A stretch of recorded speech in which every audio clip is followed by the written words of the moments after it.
Hello दोस्तों, स्वागत है आपका लेक्चर नंबर 9 में। प्रीवियस लेक्चर में हमने कांस्टेंट इलेक्ट्रिक फील्ड की शुरुआत कर दिए थे और थोड़े बहुत उसके ऊपर सवाल लिए थे। ये लेक्चर में उसके कुछ सवाल हम कंटिन्यू करते हैं। तो देखो, एक पहला सवाल लेते हैं आज का। क्या कहा है इसमें? दो प्लेट है, ठीक है, दो ऐसी प्लेट है, पैरेलल प्लेट्स है। एक पे प्लस सिग्मा चार्ज है, एक पे माइनस सिग्मा चार्ज है।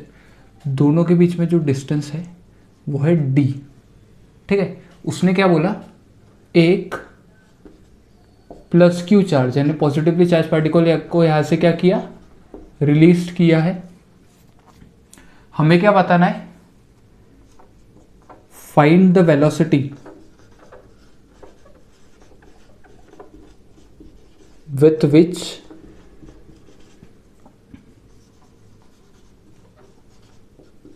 It hits the lower plate. मतलब कितने वेलोसिटी से वो लोअर प्लेट को हिट करेगा। बहुत ही आसान है। तो देखो, सबसे पहले क्या बोला उसने कि एक और बार क्वेश्चन देख लेते क्या कह रहा है।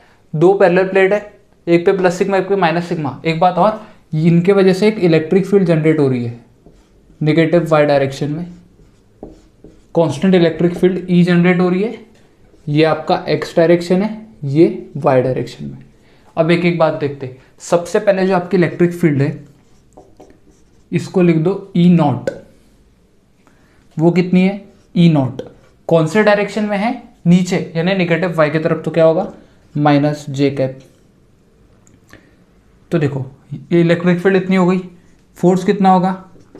चार्ज है plus Q into electric field. Electric field ऐसे लिखो। एक्सेलरेशन क्या हो जाएगा? Q E by M. E कितना है? Minus Q E not by M J. देखो, ई नॉट क्या है? ये कांस्टेंट है, ये है कांस्टेंट इलेक्ट्रिक फील्ड है। Q constant, M constant. इसका मतलब जो आपका एक्सेलरेशन है वो भी कांस्टेंट है। और एक्सेलरेशन कांस्टेंट है तो हम तीन काइनेमेटिक्स की इक्वेशन यूज कर सकते हैं। कौन सी? v is equal to you plus A T, S is equal to U T plus half A T square और V square is equal to you square plus two S. जो भी हमें जरूरत है उस हिसाब से हमें क्या बताना है, कितनी वेलोसिटी से वो हीट करेगा। तो देखो, एक्सेलरेशन कितना मिल गया? Minus Q E not by M, नीचे निगेटिव वाई डायरेक्शन में। अब हमको बताना है कितने वेलोसिटी से वो लोअर प्लेट को हिट करेगा। तो ऐसे बता सकते हैं, V square is equal to you square plus two A S. Initially आपका जो ये पॉजिटिवली चार्ज पार्टिकल है उसको सिर्फ रिलीज किया, कुछ भी वेलोसिटी नहीं दी, तो उसकी इनिशियल वेलोसिटी 0। तो वी स्क्वायर जो फाइनल वेलोसिटी चाहिए वो 2as। अब हमें एक्सेलरेशन तो पता है पर एस नहीं मालूम है। एस क्या होता है? डिस्प्लेसमेंट।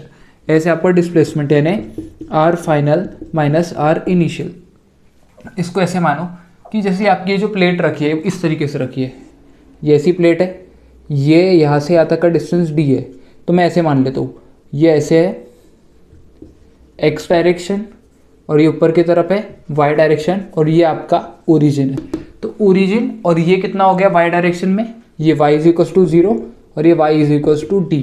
इनिशियली आपका पार्टिकल था y is equal to D पे, मतलब r इनिशियल कितना है? d। और फाइनली आ गया वो लोअर प्लेट पे, मतलब r फाइनल हो गया आपका 0। तो डिस्प्लेसमेंट कितना हो गया? 0 माइनस डी, मतलब माइनस डी आपका डिस्प्लेसमेंट हो गया, ठीक है। ये सब वैल्यू आप सब्सटीट्यूट करते हो। देखो, वी स्क्वायर 2, एक्सेलरेशन कितना है? Minus Q E not by m into displacement है माइनस डी। तो वी स्क्वायर कितना हो गया? 2q e naught d by m. तो जो आपकी फाइनल वेलोसिटी हो गई वो हो गई under root of 2q e naught d by m. ये तो क्या हो गया? आपका फाइनल वेलोसिटी का मैग्नीट्यूड हो गया। अगर आपको पूछता है कि उसका डायरेक्शन क्या होगा, तो देखो, पार्टिकल यहाँ से रिलीज होगा और आएगा तो नीचे की तरफ आएगा, क्योंकि एक्सेलरेट भी क्या होगा? नीचे की तरफ होगा, है कि नहीं। तो देखो, उसके जो वेलोसिटी का डायरेक्शन होगा वो माइनस जे कैप होगा। ये होगा उसकी वेक्टर फॉर्म में। और अगर आपको डायरेक्ट ही माइनस बताना है, वेक्टर फॉर्म में चलते हैं, तो देखो इसको दूसरे तरीके से कैसे सॉल्व कर सकते हैं।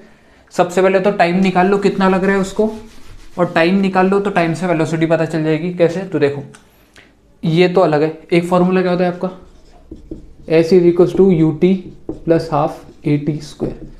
इनिशियली रिलीज किया है, मतलब इनिशियल वेलोसिटी 0 थी, तो s is equal to half A T square. अभी हमने निकाले डिस्प्लेसमेंट है माइनस डी, हाफ एक्सेलरेशन है minus Q E not by m, और ये टी स्क्वायर, तो ये हो जाएगा 2md upon q E naught is equals to t square. तो जो उसने टाइम रिक्वायर्ड है वो आया Q 2md upon q E not,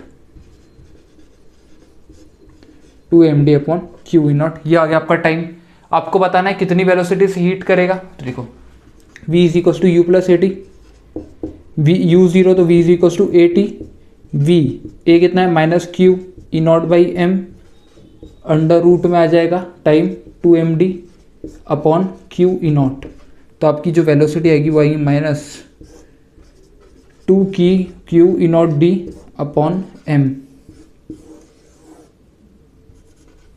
minus आया ना, क्योंकि खुद समझ में ही आता है ना यार, यहाँ से रिलीज करोगे नीचे की तरफ एक्सेलरेशन है तो वेलोसिटी का डायरेक्शन भी नीचे की तरफ रहेगा, और नीचे की तरफ मतलब माइनस जे कैप की तरफ। तो ये आसान है, इसमें एक स्टेप में आ गया, इसमें आपको पहले टाइम निकालना पड़ेगा और फिर वेलोसिटी आएगी। तो ये हो गया बेसिक से सवाल। तो एक बार इसको वीडियो पॉज करके जल्दी से नोट डाउन कर लो।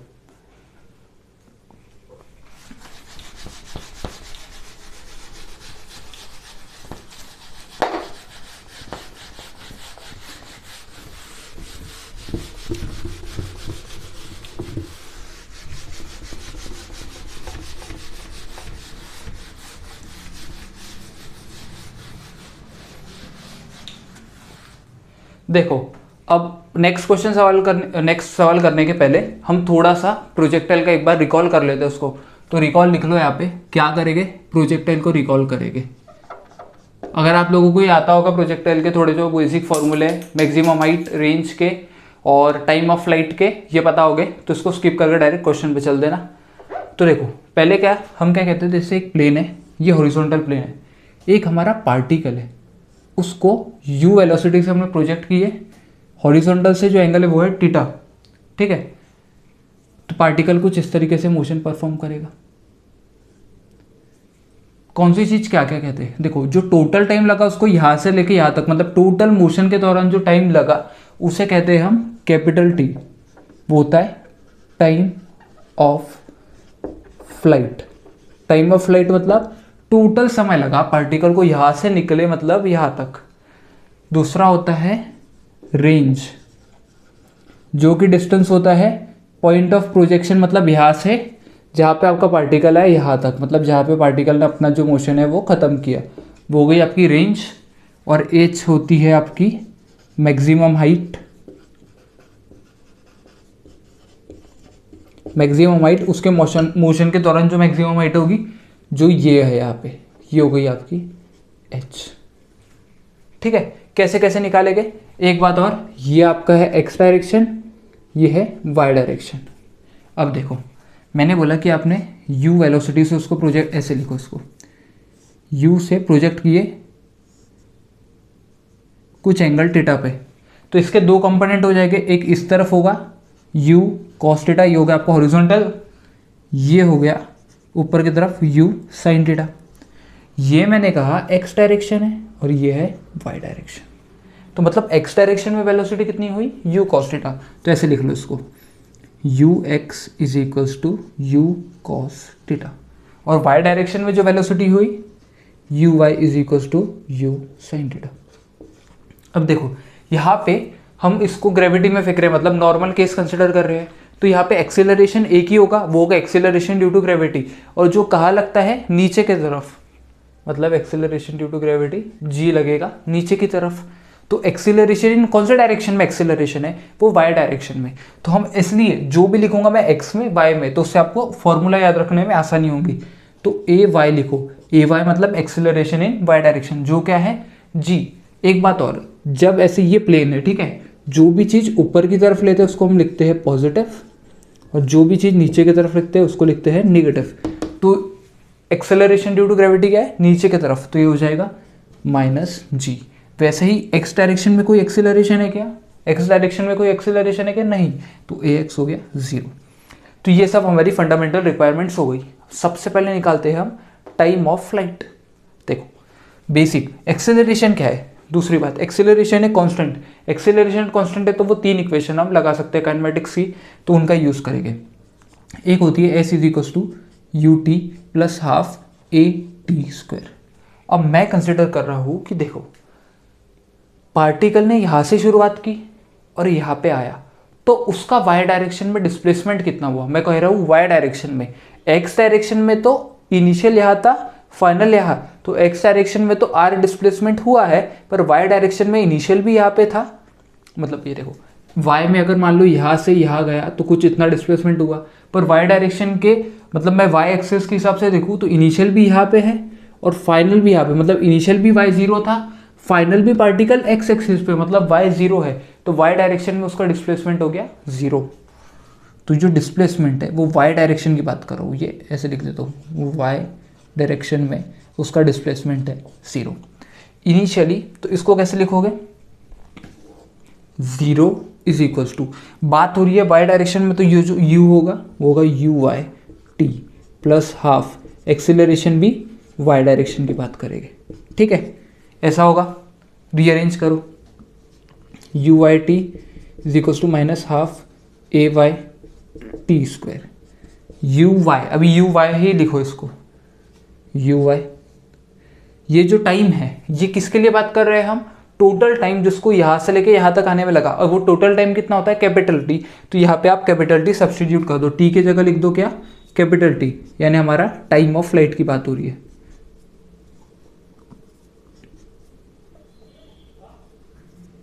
टाइम ऑफ फ्लाइट की बात हो रही है, तो देखो u y is equals to minus half, acceleration of y कितना है माइनस जी टी स्क्वायर, तो देखो टाइम ऑफ फ्लाइट आ जाएगा आपका 2 u Y upon g, u y कितना है यू साइन थीटा, तो 2 यू साइन थीटा अपॉन जी। सबसे अच्छा फॉर्मूला टाइम ऑफ फ्लाइट का क्या रखना, 2 यू वाई अपॉन ए वाई, क्या कह रहा हूँ 2 u Y upon A y time of flight का, या ए वाई माइनस है ऐसा मत, ये माइनस है ऐसा मत समझ के लेना, इसको लिखना सिर्फ, क्योंकि देखो हाँ, तो इसको कैसे याद रखोगे आप, ये जो टाइम ऑफ फ्लाइट को 2 यू वाई अपॉन ए वाई, क्योंकि हर बार एक्सेलरेशन ड्यू टू ग्रेविटी नहीं रहेगा, वहाँ पे जब हम आगे बढ़ेंगे तो इलेक्ट्रिक फील्ड की वजह से जो एक्सेलरेशन डेवलप होगा वो देखना पड़ेगा, तो फॉर्मूला याद रखना 2 यू वाई अपॉन ए वाई। अब निकालते हैं हम रेंज, देखो रेंज कैलकुलेट करेंगे, रेंज मेरे को एक बताओ कि एक्स डायरेक्शन में कोई डिस्प्लेसमेंट है क्या, नहीं है, इसका मतलब ए एक्स जीरो मैंने लिख रखा हूँ, एक्सेलरेशन जीरो है, सबको मालूम है, speed is equal to distance upon time, तो हमें डिस्टेंस पता करना है कौन सा डायरेक्शन में, एक्स डायरेक्शन में, तो आपको जो डिस्टेंस कितना होगा, स्पीड इनटू टाइम हो जाएगा, डिस्टेंस है एक्स डायरेक्शन में, स्पीड एक्स डायरेक्शन में यू एक्स, और जो टी मतलब टोटल टाइम निकालना है यहाँ से लेके यहाँ तक जो टोटल टाइम है वो है आपका टाइम ऑफ फ्लाइट, बस हो गया, you x time of flight है 2 यू वाई अपॉन जी, तो रेंज हो गया आपका 2 you x you Y upon G. इसको और अच्छे से याद रखो, तो देखो 2 यू साइन यू एक्स है मतलब U cos theta, U sine theta upon G, तो ये हो जाएगा आपका U square sine 2 theta upon जी। सबसे अच्छा फॉर्मूला जो रेंज को याद रखना है वो रखो ये, हमेशा जहाँ पे जी है उसको ए वाई के फॉर्म में याद रखो, क्योंकि जी क्या है एक्सेलरेशन इन वाई डायरेक्शन, तो इसको क्या याद रखो 2 you x you Y upon A y, ऐसा याद रखो। अब तीसरी चीज के बची आपकी मैक्सिमम हाइट, एच निकालना है। अब एच के लिए देखो कौन सा डायरेक्शन में बात होगी, वाई डायरेक्शन में, और वाई डायरेक्शन में एक्सेलरेशन भी है, तो एच कैसे निकालोगे, तो देखो सबसे पहले कोई भी चीज़ को, जैसे अगर मैं ये मार्कर की कैप है, ठीक है, इसको मैं ऐसे ऊपर फेंक रहा हूँ, तो जब ये अपने मैक्सिमम हाइट पे पहुंच रही है उस पॉइंट पे इसकी वेलोसिटी क्या हो जाएगी, जीरो हो जाएगी, मतलब पहले मैंने फेंका तो इसकी वेलोसिटी डिक्रीज होती जाएगी, और जब मैक्सिमम हाइट पे पहुंचेगी उसकी वेलोसिटी उस समय जीरो हो जाएगी, और फिर वो नीचे आएगा तो बढ़ने लगेगी। यानी कोई भी पार्टिकल जब उसकी मैक्सिमम हाइट पे पहुंचेगा तो उसकी वेलोसिटी जीरो हो जाएगी। उसी तरह अब हम वाई डायरेक्शन में कर रहे हैं, जब ये पार्टिकल इस मैक्सिमम हाइट पे पहुंचेगा तो उसकी जो वेलोसिटी इन वाई डायरेक्शन है वो जीरो हो जाएगी। इसका मतलब एट मैक्सिमम हाइट, इसका क्या लिखूंगा मैं, एट मैक्सिमम हाइट, जब पार्टिकल मैक्सिमम हाइट पे पहुंच चुका है तो उसकी जो वाई डायरेक्शन में वेलोसिटी मतलब वी वाई 0 हो जाएगी। यू वाई हमें पता है कितना, यू साइन थीटा, और ए वाई भी पता है, तो हमारे पास फॉर्मूला है v square is equal to you square plus 2as। सब बात हो रही है वाई डायरेक्शन में, तो वी वाई का स्क्वायर यू वाई का square a y, v y का स्क्वायर 0, यू वाई का स्क्वायर यू वाई लिखो प्लस 2, इसको ए वाई एस अपने को निकालना है, ए वाई मतलब माइनस जी और एस यानी अपना एच जो हमें निकालना है। इनको रीअरेंज करेंगे तो एच क्या आ जाएगा, you y square upon 2g या you square sine square theta upon 2g। दोनों में से याद कौन सा रखना है आपको, you y square upon 2g, उसको और अच्छे से क्या याद रखोगे, you y square upon 2ay। तो 3 फॉर्मूले आपको याद रखना है। पहला टाइम ऑफ फ्लाइट क्या है वो 2uy अपॉन ए Y, range 2ux uy upon ए वाई, और maximum height uy square upon 2ay। बस इतना याद रखो। एक बार वीडियो पॉज करके नोट डाउन कर लो, फिर हम क्वेश्चन करना चालू करते हैं वापस से। देखो पहला सवाल क्या कह रहा है वो देखो इस तरीके से, ऐसी 2 प्लेट है, एक पार्टिकल को यहां से कुछ वेलोसिटी u से 45 डिग्री पे हमने फेंके, और वो क्या कह रहा है कि पार्टिकल है नेगेटिवली चार्ज, इसको लिख दो -q। पार्टिकल पे जो चार्ज है q वो है 1.6 इंटू 10⁻⁻19 कूलम। दूसरा पार्टिकल का जो मास है वो है 1.6 10⁻30 kg। जो प्लेट्स के बीच में जो सेपरेशन है यानी ये जो d है वो है 2 mm। 2 mm ये गया 2 सेंटीमीटर है, ठीक है 2 सेंटीमीटर है, ये सब दिया है। और उसने दिया इलेक्ट्रिक फील्ड 10 वोल्ट पर मीटर। सवाल क्या पूछा है,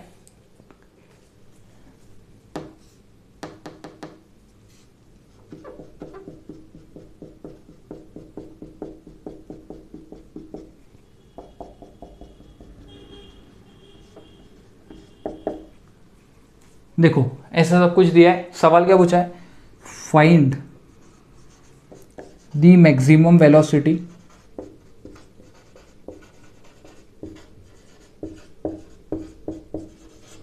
सो that particle should not hit the upper plate, should not hit the upper plate.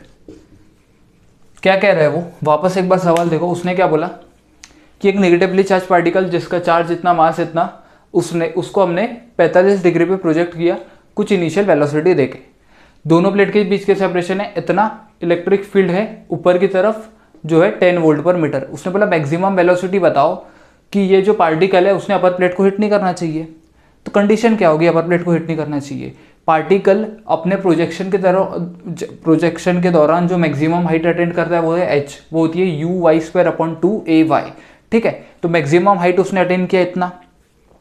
अगर वो मैक्सिमम हाइट प्लेट के सेपरेशन से कम है तो वो अपर प्लेट को हिट नहीं करेगा। अगर जैसे कहने का मतलब देखो ये 2 केस मान लो, ठीक है, एक ऐसा एक ऐसा। एक में पार्टिकल जा रहा है ऐसा, मतलब वो ऐसा जाना चाहिए, और एक में जा रहा है ऐसा। एक में जो आपका जो मैक्सिमम हाइट है वो प्लेट के सेपरेशन से ज़्यादा है, एक में मैक्सिमम हाइट प्लेट के सेपरेशन से कम है। तो कौन से केस में उसने हिट नहीं किया, जिसमें मैक्सिमम हाइट प्लेट के सेपरेशन से कम है। तो यही कंडीशन मिल गई। यानी आपका जो एच मैक्स है, इसे एच ही लिखो ना, क्योंकि एच जो हम लिख रहे थे वो ये थी मैक्सिमम हाइट जो अपने वो मोशन के दौरान अटेन कर रहा था, वो ये इससे कम होना चाहिए। H should be less then D, D is the separation between the plate. ये कंडीशन मिल गई। इसी कंडीशन से आपको मिल जाएंगी मैक्सिमम वेलोसिटी। तो अब वो निकालते हैं। एच क्या लिखा था मैंने, you y square upon 2ay, ठीक है। ये कितना है, d।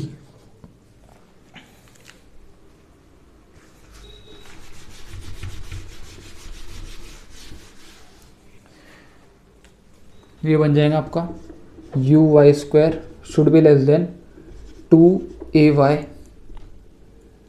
Into D.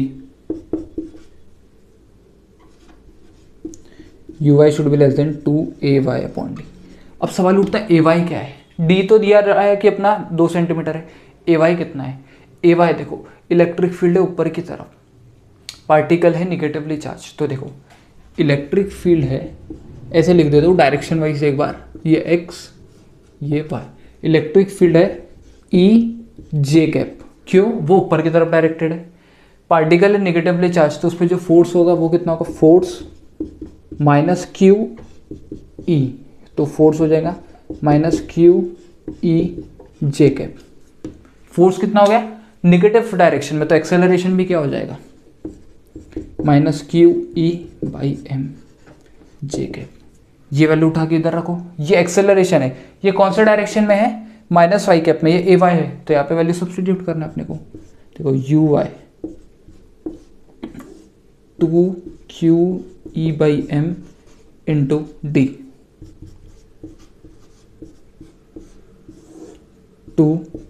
1.6 10⁻⁻19 और इलेक्ट्रिक फील्ड दिया है 10, डी कितना दे रखा है 2 सेंटीमीटर मतलब 2 10⁻⁻2 मीटर और मास दिया है 1.6 10⁻⁻30। अब देखो क्या क्या बचता है क्या क्या कट जाता है। इसने इसको मार दिया, ये -21 और 20, तो ये बचेगा 4 10⁻10। मतलब आपकी जो यू आई है शुड बी लेस देन, मतलब यू आई जो मैक्सिमम आएंगे 2 × 10⁵ मीटर पर सेकेंड। तो देखो यू वाई आया इतना, पर अपने को यू वाई नहीं चाहिए, अपने को चाहिए यू। तो देखो यू वाई कितना है, यू साइन 45 डिग्री। अभी तक मैंने यू वाई में पूरा खेल किया, यू वाई की जगह यू साइन 45 डिग्री सब्स्टिट्यूट, मतलब u y is equal to u/√2। अपने को u चाहिए ना, find the maximum velocity so that the particle should not hit the upper plate. Maximum velocity u में गिनेंगे, यू वाई में थोड़ी नहीं गिनेंगे। तो यू वाई की जगह सब्स्टिट्यूट करो, u/√2 should be less than 2 10⁵ metre per second. इसका मतलब ये हो जाएगा u कितना हो जाएगा 2√2 10⁵ मीटर पर सेकेंड। इतनी मैक्सिमम वेलोसिटी से आप फेंको तो वो अपर प्लेट को हिट नहीं करेगा, और इससे अगर ज़्यादा हो गई, इससे ज़्यादा हो गई तो अपर प्लेट को हिट कर देगा। अब देखो ऐसा ही एक सवाल और क्या पूछा जा सकता है, सिर्फ देखना बहुत ही आसान है, सॉल्व नहीं भी करो तो भी चल जाएगा। क्या कहेगा, देखो ऐसी 2 प्लेट दे देगा और पार्टिकल लेते अपन यहाँ पे निगेटिव, तो इसको लिख देते इलेक्ट्रिक फील्ड ऊपर की तरफ, यानी +σ -σ ऐसे दे दिया, और प्लेट की लेंथ दे देगा L, और इसको मान लो D। यहाँ से एक पार्टिकल को प्रोजेक्ट किया कुछ वेलोसिटी u से,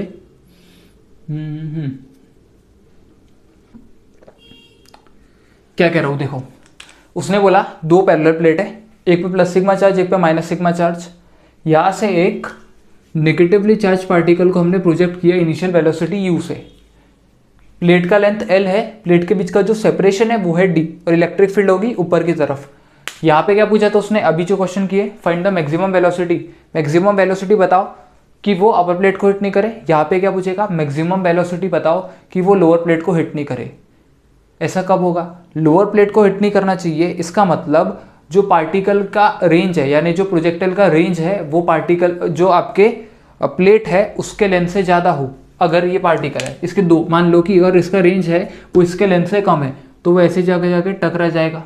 मतलब अगर रेंज यहाँ से ला तक, ये क्या होता है, रेंज होता है ना। और अगर जो उसका रेंज है वो इस लेंथ से ज़्यादा है, मतलब रेंज अगर ये लेंथ से ग्रेटर है, तो पार्टिकल कभी भी लोअर प्लेट को हिट नहीं करेगा। तो यही कंडीशन लगाओ, range should be greater than L। L दिया रहेगा, लगाओ चीज़ें, आ जाएगा आपका आंसर। और फॉर्मूला लगाने की जरूरत भी नहीं है, रेंज का डायरेक्ट आता है आपको, u पता चल जाएगा और टाइम ऑफ फ्लाइट पता चल जाएगा, तो u into time of flight कर देना इज इक्वल टू रेंज हो जाएगा। जो आपके ये लेंथ से बड़ा होना चाहिए, उससे आपको पता चल जाएंगे कि जो मैक्सिमम वेलोसिटी क्या रहेगी। ठीक है, तो इस तरीके से इसको सॉल्व कर लेना, ऐसा सवाल एक कर लेना। एक आखिरी सवाल लेते हैं प्रोजेक्टाइल से रिलेटेड, जिसमें इलेक्ट्रिक फील्ड का थोड़ा मिश्रण रहेगा। तो देखो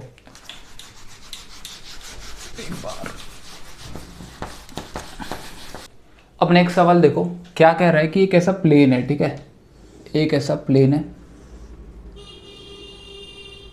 उस समय क्या करें हमने यहाँ पे एक होल की है, ये जो आपका नीचे वाला जो वो है ये प्लेन है, मतलब ऐसा प्लेन है, उसके जो नीचे वाला रीजन है वो electric field region free region है, इलेक्ट्रिक फील्ड फ्री रीजन, जहाँ पे इलेक्ट्रिक फील्ड है 0। ऊपर वाला जो रीजन है वहाँ पे इलेक्ट्रिक फील्ड है -900 नहीं -9000 जे न्यूटन पर कूलम। ठीक है, अब क्या कर रहे हैं हम, प्रोटॉन की एक बीम को प्रोजेक्ट कर रहे हैं कुछ एंगल थीटा पे, वेलोसिटी है u और u कितना है 60 किलोमीटर्स पर सेकेंड। इतनी स्पीड से फेंक दी आपने उसको। एक यहाँ से टारगेट रखा है 2 mm की दूरी पे, एक रखा है यहाँ से टारगेट, और क्या दे रखा है, इतना ही है, और यहाँ पे लिख दो +E क्योंकि हम प्रोटॉन्स को प्रोजेक्ट कर रहे हैं। टारगेट रखा है, हमें क्या बताना है, फाइंड द एंगल थीटा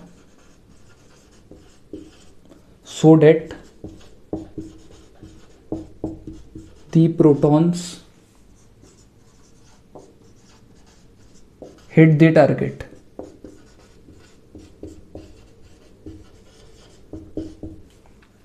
क्या बोला है उसने, देखो वापस से देख लो क्या कह रहा है कि एक ऐसा प्लेन है उसमें एक होल करा है, हमने इलेक्ट्रिक फील्ड फ्री रीजन से लेके एक इलेक्ट्रिक फील्ड रीजन में भेजे जहाँ पे इलेक्ट्रिक फील्ड है -9000 नेगेटिव y डायरेक्शन में, और ऐसे प्रोजेक्ट किए कुछ एंगल थीटा पे, एक टारगेट रखा है 2 mm की दूरी पे, हमें बताना है ये एंगल थीटा सो डेट ये जो आपका प्रोटॉन्स की बीम है वो टारगेट को हिट करे। ठीक है, तो सवाल उठता है कि वो टारगेट को कब हिट करेगी, टारगेट को कब हिट करेगी। देखो कोई भी पार्टिकल उसका जो मैक्सिमम डिस्टेंस x डायरेक्शन में कवर करता है, यानी एक पार्टिकल है उसको मैंने ऐसे u से फेंका कुछ एंगल थीटा पे, तो उसका मोशन कुछ ऐसा होगा, उसका मोशन ऐसा होगा, और यहाँ से यहाँ तक की जो दूरी होती है वो होती है आपकी रेंज।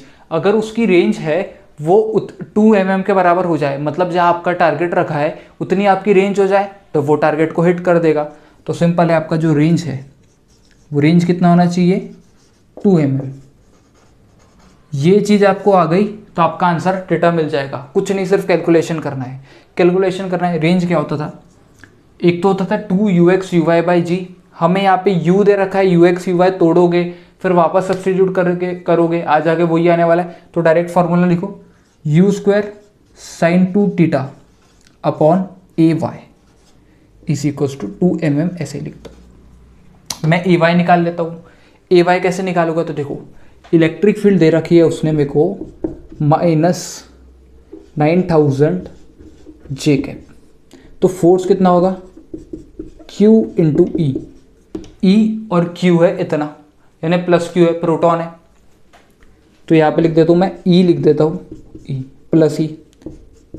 फोर्स कितना हो जाएगा E 9000 माइनस जे कैप, मतलब फोर्स है नेगेटिव y डायरेक्शन में, तो एक्सीलरेशन क्या होगा -9000 E/m जे कैप, यानी आपका जो एक्सेलरेशन भी है वो -y डायरेक्शन में है, यानी आपका ay हो गया इतना। इसको लिख सकता हूँ मैं, ay लिख सकता हूँ वैसे, सिर्फ अगर मैग्नीट्यूड की बात करूँ तो इसको लिख दूँ E 9000/m, इतना मेरा ay हो गया। वैल्यू सब्स्टिट्यूट कर दो तो ay मिल जाएगा, हाँ मिल जाएगा। E कितना होता है आपका 1.6 10⁻⁻19, ये मैंने सिर्फ मैग्नीट्यूड लिखा है। आप बोलोगे साइन क्या चलेगा, तो सिर्फ मैग्नीट्यूड की बात कर रहा हूँ मैं। यह है 9000, और मास ऑफ प्रोटॉन होता है 1.67 10⁻⁻27 kg। 1.67 को मैं सिर्फ 1.6 लिख रहा हूँ ताकि कैलकुलेशन और आसान हो जाए, तो यहाँ पे सिर्फ 1.6 लिखो 10⁻⁻27। अब देखो कितना होगा, इसने इसको मार दिया, ये बच जाएगा, ऊपर जाएगा तो कितना हो जाएगा, ये हो जाएगा 9 और 10⁻11 मीटर्स पर सेकेंड। ये उठा के इधर रखते हैं अपन, ठीक है। ये हो जाएगा u² sin 2 थीटा 2 10⁻³ और ay का आ जाएगा 9 10⁻11। u कितना है आपका, u है 60 किलोमीटर पर सेकेंड, मतलब 6 × 10⁻⁴ मीटर्स पर सेकेंड। u है इतना, इसका स्क्वायर आ जाएगा नीचे, मतलब यहाँ जब लिखोगे ऐसे में sin 2 थीटा तो ये आ जाएगा 18 10⁸ और ये है 6 × 10⁻⁴ का होल स्क्वायर, तो ये बन जाएगा 18/36। 18/36 मतलब 1/2, यानी साइन 2θ मिल गया अपने को 1/2। 2θ is equal to sine inverse 1/2 और साइन की वैल्यू 1/2 कब होती 30 डिग्री पे। तो θ मिल गया अपने को 30, तो θ मिल गया अपने को 15 डिग्री।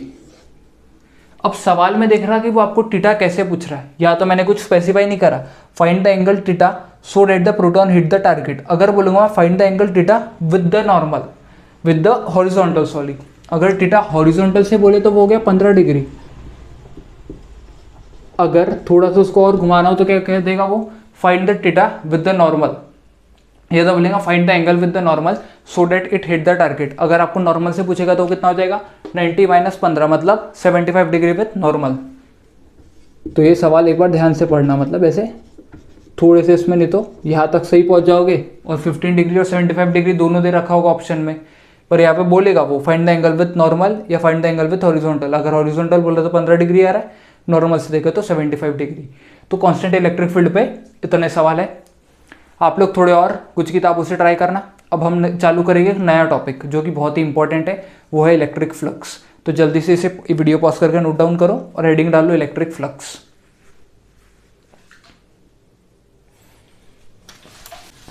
अब थोड़ा नया टॉपिक, इलेक्ट्रिक फ्लक्स।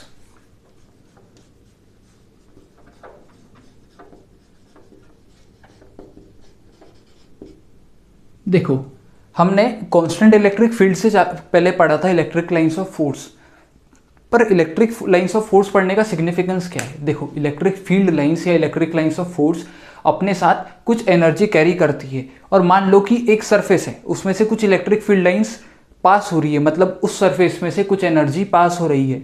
और वो एनर्जी कितनी पास हो रही है वो हमें पता चलेगा इलेक्ट्रिक फ्लक्स से, ठीक है। यानी कि एक ऐसा सरफेस है मान लो,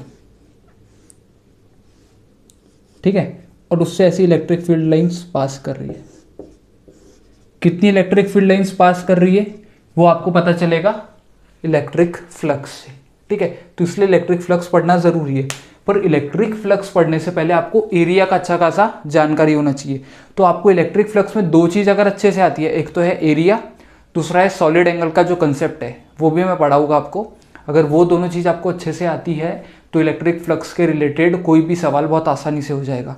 तो अब हेडिंग डालो एरिया। अब डालो हेडिंग एरिया।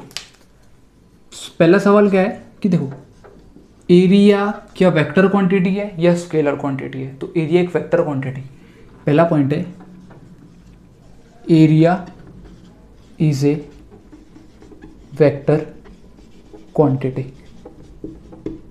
एरिया एक वेक्टर क्वांटिटी है। कैसे, देखो, मतलब उसका डायरेक्शन क्या होगा, वेक्टर क्वांटिटी है मतलब उसका मैग्नीट्यूड के साथ साथ उसका आपको डायरेक्शन भी स्पेसिफाई करना होगा। उसके लिए बेसिक से एग्जांपल लेते हैं कि एक ये आपका है स्क्वायर प्लेट है, स्क्वायर प्लेट है, साइड है ए, तीन डायरेक्शन, एक एक्स है, एक है वाई, ये है आपका जेड डायरेक्शन। तो इसका एरिया क्या होगा, एरिया हो जाएगा स्क्वायर का एरिया ए स्क्वायर, और डायरेक्शन होगा normal, normal to the surface. तो दो पॉसिबल डायरेक्शन हो सकते हैं, एक तो प्लस जे कैप या तो माइनस जे कैप, तो इसलिए प्लस माइनस जे कैप। मान लो इसके जगह अगर आपका ऐसा रखा है, ये ऐसा हो गया, मान लो आपका स्क्वायर प्लेट ही रखी है पर ऐसी रखी है, थोड़ी और अच्छे से बना दो इसको।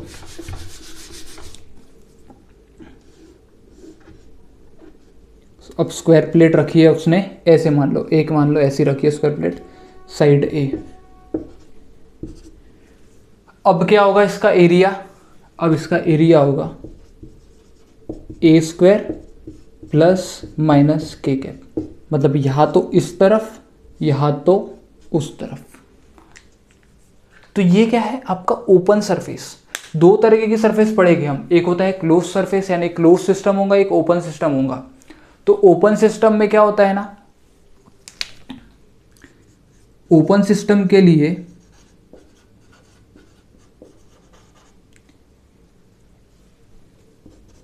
Area vector is normal to the surface. Open system के लिए क्या लिखते हैं, area vector is normal to the surface. तो देखो कोई भी एक ऐसा सरफेस है, मान लो ठीक है ये मेरा हाथ है, ये एक आपका प्लेन सरफेस है, तो इसके दो नॉर्मल होंगे, एक इस तरफ एक इस तरफ, ठीक है, तो दो नॉर्मल हो गए। तो ओपन सिस्टम के लिए एरिया क्या होगा, vector is normal to the surface, ये हो गया। दूसरा क्या हो सकता है, क्लोज सिस्टम हो सकता है, उसका एरिया कैसे बताएंगे, तो देखो वो लिखते हैं। पहला ये हो गया ओपन सिस्टम के लिए, मैं यही लिखता हूं क्लोज सिस्टम। क्लोज सिस्टम का सबसे बेसिक और पहला एग्जांपल लिखा जाता है आपका क्यूब। क्यूब के कितने फेसेस होते हैं, 6 फेसेस।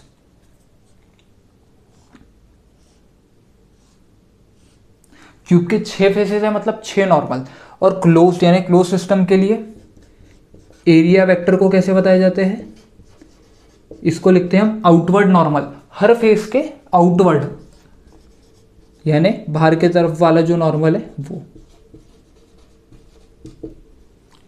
ओ क्लोज सिस्टम के लिए एरिया वेक्टर आउटवर्ड नॉर्मल, मतलब देखो ये फेस की बात करें तो इस तरफ, ये फेस की बात करें तो इस तरफ, ऊपर वाले फेस की बात करें तो बाहर, नीचे वाले की इस तरफ। अभी पीछे वाले के लिए ऐसे बताता हूँ और आगे वाले के लिए इस तरफ, यानी 6 सरफेस 6 मतलब ये क्लोज सिस्टम है, 6 सरफेस तो 6 नॉर्मल, और सबके क्या हो गए बाहर की तरफ नॉर्मल। ऐसा मत लिख देना इसका, जैसे ये वाले प्लेन की बात करो तो इसको नॉर्मल इस तरफ मत बता देना, तो गलत हो जाएगा, गलत हो जाएगा।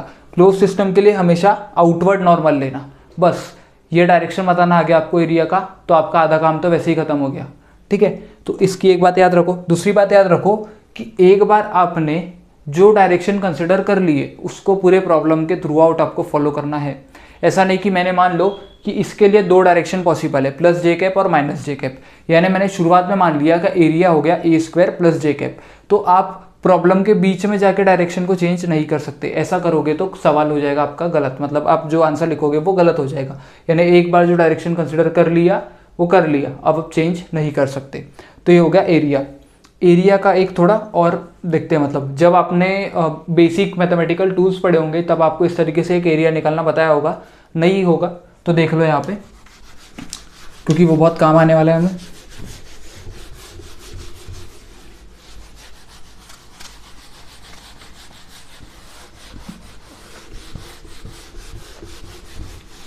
कैसे कह रहे हैं देखो ध्यान से,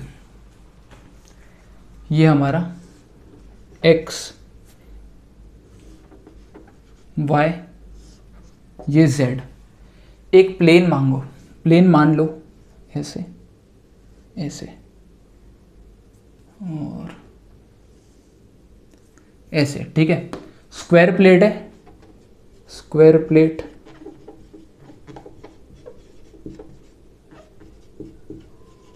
साइड है ए, मान लो इसको, अगर उसको 30 मानेंगे, ए बी, चलो मान के तो देखते हैं क्या मालूम। इसको ले लो अपन 30 डिग्री ले लो, चलो इसको 30 डिग्री लो। हमें क्या बताना है, इसका एरिया बताना है। एरिया क्या होता है ना, हमेशा याद रखो, हमेशा याद रखना। ये पढ़े होगे, नहीं भी पढ़े हो तो कोई दिक्कत नहीं। इसको लिखते हैं a B cross a d. Verify करना है तो एक स्क्वायर को लेके वेरीफाई कर लो, कर लेते हैं, चलो कर लेते हैं। A b c d, area क्या कह रहा हूं मैं, a B cross a d. Square plate है, ए कोऑर्डिनेट कितने हो गए, ए के जो कोऑर्डिनेट ए होगा आपके कोऑर्डिनेट 0 0 0, बी के कोऑर्डिनेट, अब कोऑर्डिनेट कैसे लिखते हैं, अब इसमें कोई कंफ्यूजन नहीं होगा मेरे हिसाब से आप लोगों को। देखो बी कहाँ पे कट कर रहा है, एक्स को ए पे, वाई और जेड को कहीं कट कर रहा है नहीं, तो ये हो गया ए 0 0, और जो आपका डी पॉइंट लगेगा हमें, डी किसको कट कर रहा है, सिर्फ वाई को, तो ये हो गया 0 A 0। ए बी वैक्टर कितना हो जाएगा, ए बी वैक्टर मतलब बी माइनस ए, तो ये हो जाएगा आपका ए I cap plus 0 J cap plus 0 K cap, और ए डी वैक्टर कितना हो जाएगा, ये हो जाएगा आपका A 0 I cap plus A J cap plus 0 K cap. A B cross ready करो तो कितना हो जाएगा, A I cap cross A J cap, ये हो जाएगा A square K cap direction में। क्यों, डायरेक्शन तो के कैप होगा, इसका नॉर्मल और स्क्वायर का एरिया होता है ए स्क्वायर, मतलब ये फॉर्मूला बिल्कुल सही है। तो इस तरीके से हमने वेरीफाई कर लिए। अब यहाँ देखो, अब यहाँ कोऑर्डिनेट बताना होगा। ए तो ओरिजिन पे है तो उसके कोऑर्डिनेट तो 0 0 0। डी कहाँ पे काट रहा है, सिर्फ वाई पे काट रहा है, तो डी के जो कोऑर्डिनेट हो जाएंगे वो हो जाएगा 0, स्क्वायर प्लेट है तो ए 0। बी के कोऑर्डिनेट निकालना बहुत ज़रूरी है। तो देखो बी पॉइंट का ये ए है तो ये हो जाएगा यहाँ पे एक ए कॉस 30 डिग्री, एक इस तरफ होगा ए साइन 30 डिग्री।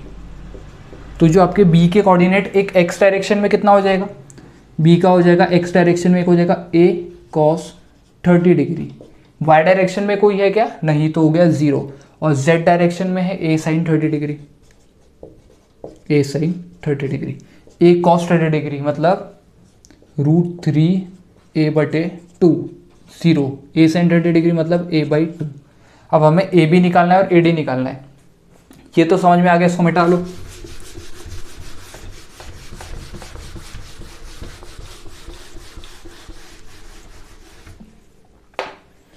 यहां देखो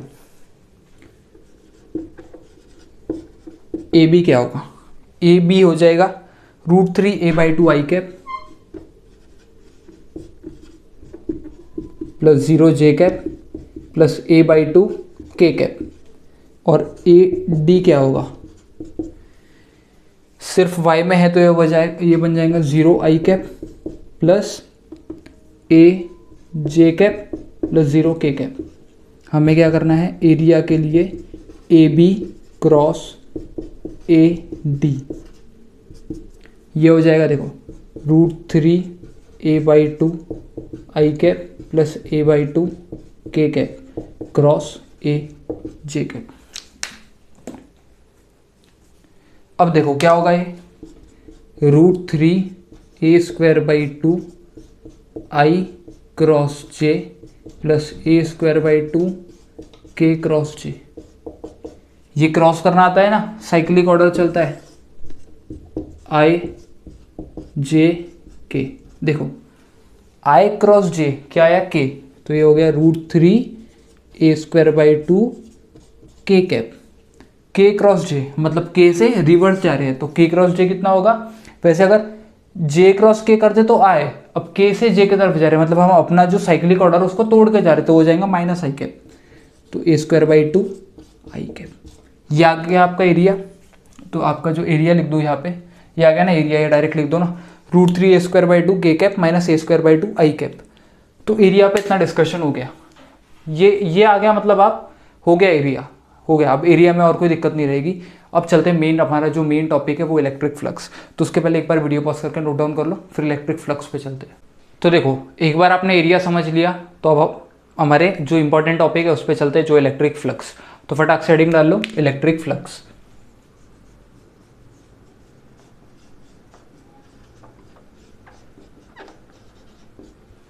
हमने देखा था कि देखो जो इलेक्ट्रिक फील्ड लाइंस है वो अपने साथ कुछ एनर्जी कैरी करती है। जब इलेक्ट्रिक फील्ड लाइंस कोई सरफेस से क्रॉस कर रही है, मतलब वो सरफेस से कुछ एनर्जी भी क्रॉस कर रही है, पर कितनी एनर्जी क्रॉस कर रही है वो पता चलेगा आपको इलेक्ट्रिक फ्लक्स से। तो इलेक्ट्रिक फ्लक्स मेजर है कि कोई सरफेस से कितनी एनर्जी क्रॉस कर रही है या वो सरफेस से कितनी फील्ड लाइंस यानी आपकी इलेक्ट्रिक फील्ड लाइंस क्रॉस कर रही है।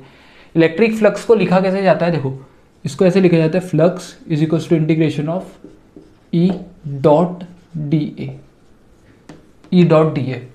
अब देखो यहाँ से थोड़ा और इसको नोटिस करो, ई डॉट ऐसे देखो ई डी ए, या इसको अगर मैं टोटल मान लूँ, इलेक्ट्रिक फील्ड को अगर मैं कहता हूँ कांस्टेंट है, मान लो कि इलेक्ट्रिक फील्ड आपकी जो है वो है कांस्टेंट, तो आपका जो फ्लक्स है वो बन जाएगा ऐसे E dot A. Dot product है तो इसको ऐसे लिख सकते हो, mod of E mod of A cos theta. Flux को ऐसे भी लिखा जा सकता है।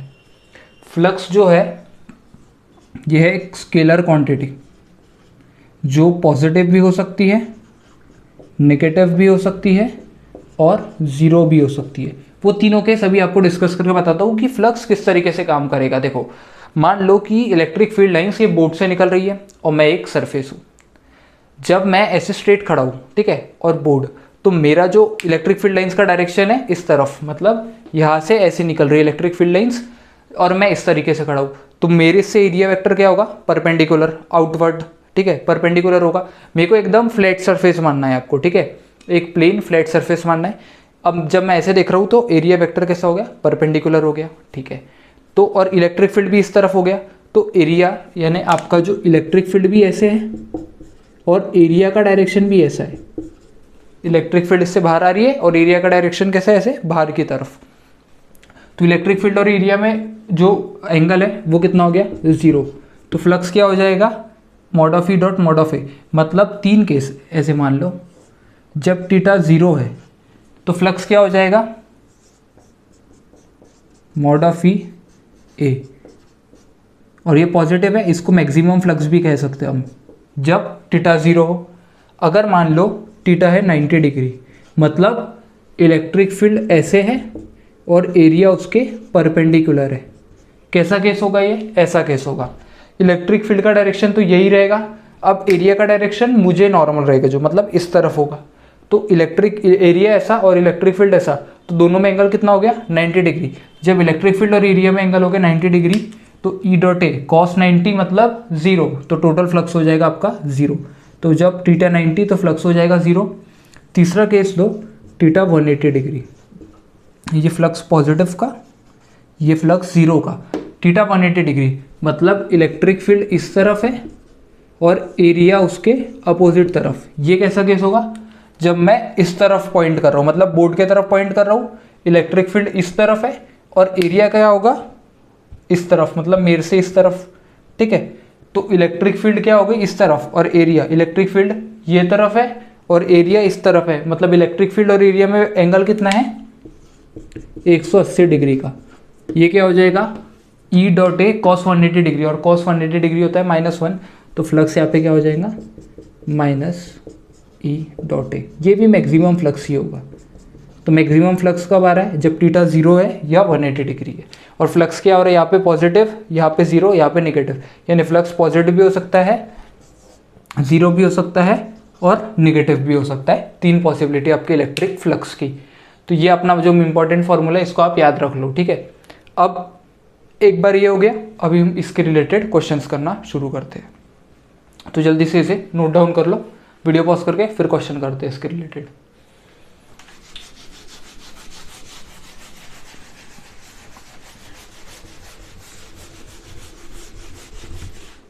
पहला सवाल है कॉमन सेंस के ऊपर, बहुत ही कॉमन सवाल, कॉमन तो नहीं मतलब कॉमन सेंस के ऊपर है। क्या कह रहा है, देखो एक स्क्वायर प्लेट है, स्क्वायर प्लेट है, साइड है ए, चार्ज रखा है पॉजिटिवली चार्ज +q चार्ज रखा है। सवाल क्या पूछा है, find the electric flux through the square plate. Square plate से आपको इलेक्ट्रिक फ्लक्स बताना है। तो देखो फ्लक्स क्या होता है, E डॉट ए, इसको कैसे लिखते हो आप, mod E mod of A cos theta, जहाँ पे थीटा क्या होता है, angle between E and A। अब देखो +q चार्ज है तो उसकी वजह से इलेक्ट्रिक फील्ड कैसी होगी, ऐसे बाहर की तरफ। इलेक्ट्रिक फील्ड लाइंस जब पढ़ाया था तब बताया था ना, +q की वजह से बाहर की तरफ, -q की वजह से इनवर्ड की तरफ, ठीक है। ऐसा हो गया, ऐसी और डेंस मान लो। और जो आपका एरिया है, एरिया क्या होता है, normal to the surface, area होता है नॉर्मल टू द सरफेस, या तो बाहर हो सकता है तो अंदर हो सकता है। दो साइन कन्वेंशन लिख लो, एक तो ऐसे क्रॉस बताऊंगा, जब क्रॉस का मतलब परपेंडिकुलर टू द बोर्ड, और ये होगा इनवर्ड मतलब अंदर की तरफ परपेंडिकुलर बताएगा, और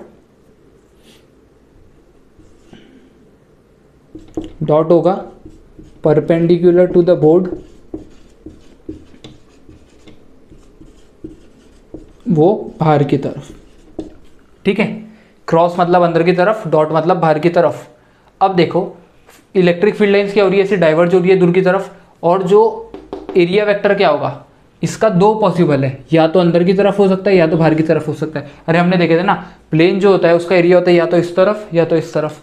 तो दो पॉसिबिलिटी है, मैं मान लेता हूँ कि आपका एरिया है, एरिया वेक्टर का जो डायरेक्शन है वो बाहर की तरफ, ठीक है। ये एरिया का डायरेक्शन है, ऐसे यहाँ पे ए बता देता हूँ। और इलेक्ट्रिक फील्ड लाइंस क्या है, प्लेन में, मतलब इलेक्ट्रिक फील्ड लाइंस है ऐसे और एरिया है ऐसे। इसका मतलब ये डायरेक्शन इलेक्ट्रिक फील्ड का और एरिया ऐसा है, मतलब इलेक्ट्रिक फील्ड और एरिया में डायरेक्शन कितना हो गया, 90 डिग्री का एंगल, सॉरी इलेक्ट्रिक फील्ड और एरिया में जो एंगल है वो हो गया 90 डिग्री का। जैसे ही थीटा या पुटअप करोगे 90, तो फ्लक्स हो जाएगा आपका 0। जो तो फ्लक्स कितना हो गया स्क्वायर प्लेट से 0। बहुत ही सिंपल था ना, क्योंकि इलेक्ट्रिक फील्ड लाइंस प्लेन में है और जो एरिया वेक्टर है वो आपके प्लेन के परपेंडिकुलर है, इसलिए फ्लक्स हो गया 0। अब देखो सेकंड सवाल, सेकंड सवाल में भी ध्यान देना। एक ऐसी डिस्क है जिसका रेडियस है r और इलेक्ट्रिक फील्ड लाइंस ऐसे है।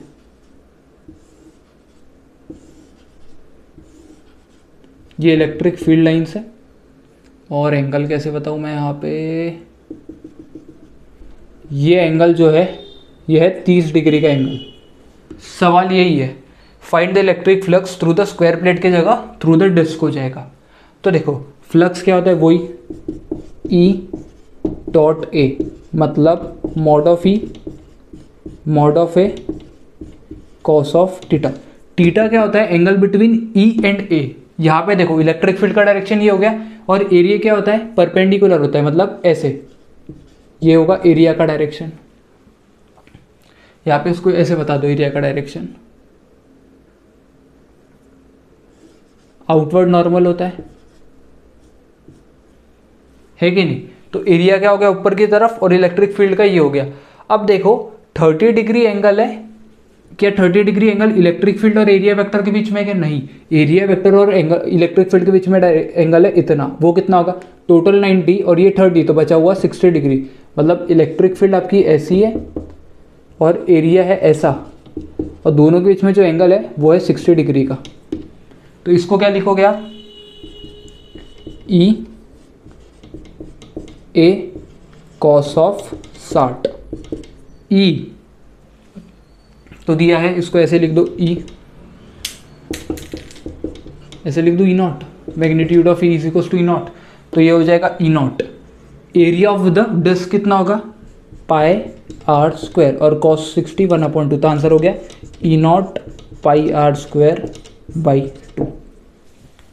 ये ध्यान रखना, नहीं तो जल्दबाजी में क्या कर दोगे आप, E dot A cos 30 degree कर दोगे, आंसर हो जाएगा गलत। क्योंकि जो टीटा होता है ये होता है angle between electric field and area vector.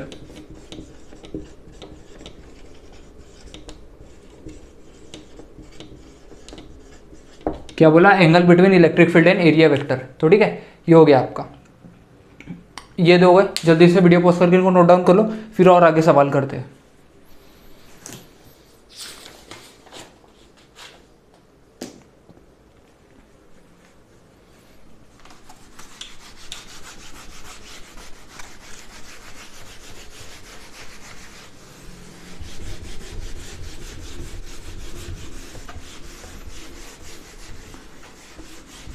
Next सवाल करने के पहले एक इंपॉर्टेंट पॉइंट नोट डाउन करो।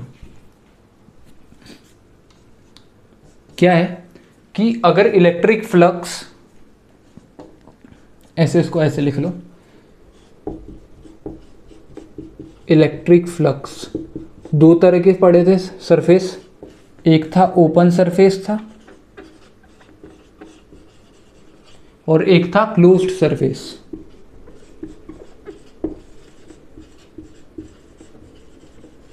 अगर ओपन सरफेस में देखें, इसका मतलब है, मतलब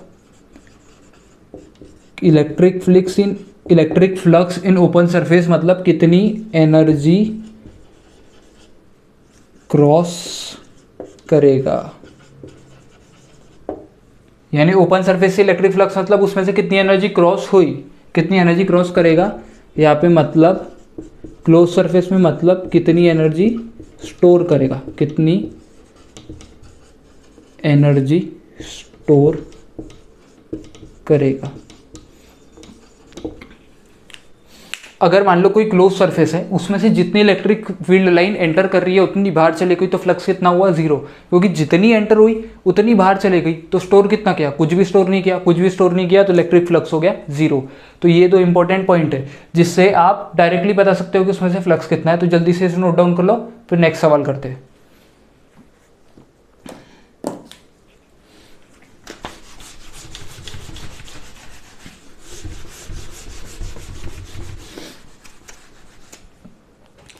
तीन केस लो, तीन केस मतलब तीन अलग अलग तरीके, एक मतलब ये आपका सवाल लिख लो पहले।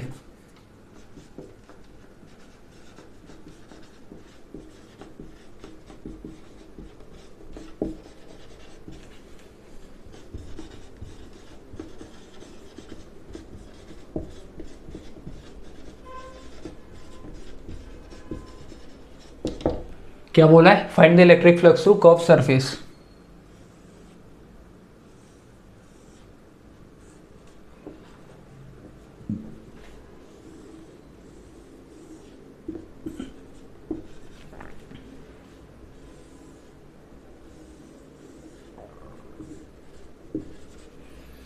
कैसे कैसे है देखो, एक में इलेक्ट्रिक फील्ड लाइन्स ऐसी है,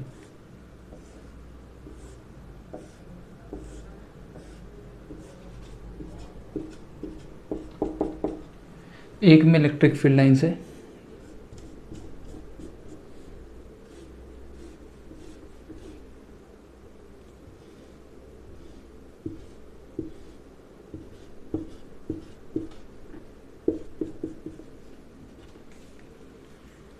एक में इलेक्ट्रिक फील्ड लाइन्स है ऐसी।